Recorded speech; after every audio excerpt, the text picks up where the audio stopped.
করা হয়েছে। ওনারা 343 ডাকটাকে সিএস রেকর্ড থেকে অদ্যবধি রেকর্ড ওনাদের ঠিক আছে, কিন্তু এখানে 343 ডাক নিয়ে আমাদের কোনো সমস্যা না।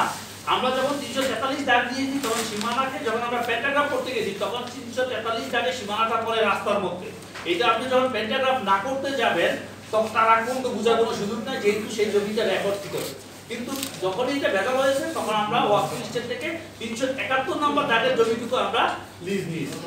আমাদের সাথে বায়নার আগে তো আপনার আমরা 433 নম্বর যে ডাকটা নিয়ে আমরা পর্যালোচনা করেছি সেইটা প্যান্টাগ্রাফ জমি রেকর্ডে তো জমি আছে, কিন্তু প্যান্টাগ্রাফ করতে গিয়ে আমরা পাইছি যে সেটা রাস্তায় চলে গেছে এবং সেই রাস্তার দলিল আমার কাছে ম্যাপ আছে। আপনাদের আগে করা দরকার ছিল, জমি ক্রয় করার আগে যে বিষয়গুলি জানা যায় প্রমাণ সহ এখানে ওনারা আমাদেরকে যে প্রমাণ দিতে, যেহেতু এখানে একটি চক্র জড়িত প্রমাণ দিবেন, কারণ আপনি যখন জমি ক্রয় করবেন বা যার মাধ্যমে আপনি জমি জি আমার কাছে সেই প্রমাণ আছে। ওনারা যখন এই জমিটা আমাদেরকে 443 দাগ বলে যে জমিটা আমাদেরকে দিয়েছে সেই জমিটি খাল অদ্যবধি রেকর্ড খাজনা খারিজ কমপ্লিট এবং এর সাথে যেহেতু একটি সিন্ডিকেট জড়িত, তারা আপনাদের জায়গা দেখাইছে এইটা এবং আমরা যে জায়গা মাপছি প্রথমে সেই সরকারি সার্ভেয়ারে তারাও আমাদের দেখাইছে জমি এইটা, কিন্তু পরবর্তীতে যখন আমাদের এখানে কিছু করার প্রয়োজন মনে করি আমরা এটাকে রাজুকে জমা দেই এবং আমাদের জন্য যে কাগজপত্রগুলি করার প্রয়োজন আমরা মনে করি সেগুলি করতে গিয়ে ডিজাইন করতে গিয়ে আমরা এটা বুঝে পাই যে না আসলে এটা জমি না, এটা একটা পূর্ব পরিকল্পিত ষড়যন্ত্র এবং সেই রাজু বসু আমাদেরকে নয় এরকম ঢাকা শহরে বা সারা বাংলাদেশের 20-50-100 কোম্পানির কাছ থেকে এইভাবে টাকা নিয়েছে, যার কিছু প্রমাণ আমরা আপনাদেরকে দিতে পারবো আমাদের কাছে এখন আছে। পরবর্তীতে তারা আবার এসে আমাদের সাথে যোগাযোগ করছে, এই ভুল কাগজ দেখায় এক জায়গায় জমি দেখায় আরেক জায়গায়।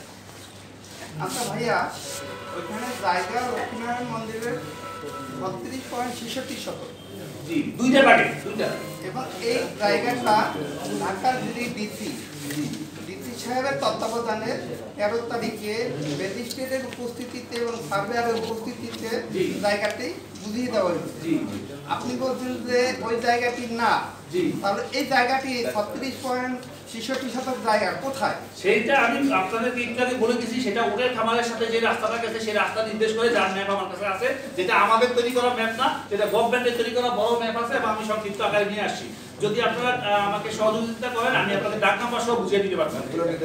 তাহলে ওইখানে ডিসি সাহেবের যে সার্ভেয়ার ছিল এবং ম্যাজিস্ট্রেট সাহেব ছিলেন, তারা কি ভুল জায়গায়? তারা হচ্ছে সিটি জরিপ 1870, শুধুমাত্র সিটি জরিপের 1870 দাগের একটি অংশ আমাদের যে 371 নম্বর দাগ নিয়ে আমরা কথা বলতেছি সেই 371 দাগের ভিতরে কারসাজি করে ঢোকানো হয়েছে, যার কারণে সেই অল্প একটু সিটি দাগের অংশটুকু ওনারা প্রমাণ করতে পারে এবং অদ্যবধি পর্যন্ত ওখানে কোনো সরজমিনের জমি মাপা হয় নাই ডিসি সাহেবের পক্ষ থেকে, সিলেট সাহেবের পক্ষ থেকে। এটা আমি হলফ করে বলতে পারি, কারণ মাপতে গেলে অবশ্যই ওনারা আমাদেরকে ইনফর্ম করতো যে সম্পত্তিটা আমরা মাপতেছি, আপনারা সহযোগিতা করেন।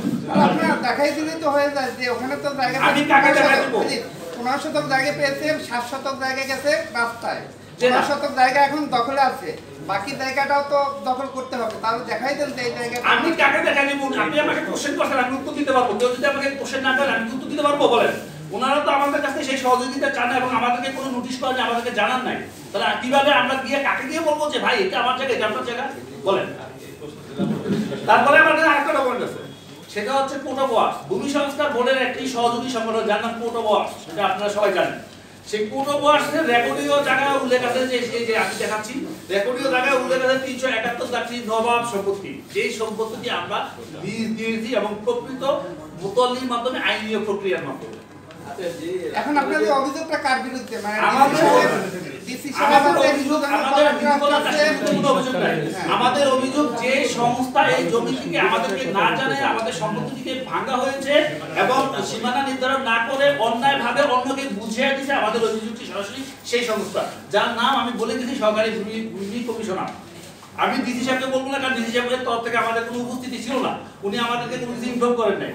কিন্তু যেহেতু সরকারি ভূমি কমিশনার সাহেব নিজে সরাসরি উপস্থিত ছিলেন, উনি আমাদের সাথে ফোনে কথা বলেন, কিন্তু উনি কখনোই আমাদেরকে বলেন নাই যে ভাই আসেন আমরা আপনাদের জায়গাটা এখানে যাচ্ছি, আপনাদের হলে আপনারা নিবেন, আমার হলে আমি নিব, আসেন মাফি, আসেন সীমানা নির্ধারণ করি, কোনো ইনফর্ম করেন না, এরকম কোনো এভিডেন্স উনি দেখাতে পারবেন না। তাহলে আপনার কথা অনুযায়ী দাঁড়া যে 36 শতক যে জায়গা লক্ষ্মীনারায়ণ মন্দিরে, সেটা লক্ষ্মীনারায়ণ মন্দিরে কি আমি বলতে পারবো না, সেখানে বলা আছে শ্রী শ্রী লক্ষ্মীনারায়ণ সেবায়েত সেবায় সূত্রে জমি যদি হিন্দু ল অনুযায়ী মন্দিরের হয় তাহলে হিন্দু ল অনুযায়ী মন্দিরের, আর অবশ্যই সেবায় মন্দিরের সেটা। সেটা আমি কখনোই বলতে পারবো না, কারণ আমি বলতে পারবো যে এটা কাগজে কি বলে, কাগজে বলে এটা হলো সেবায় সম্পত্তি।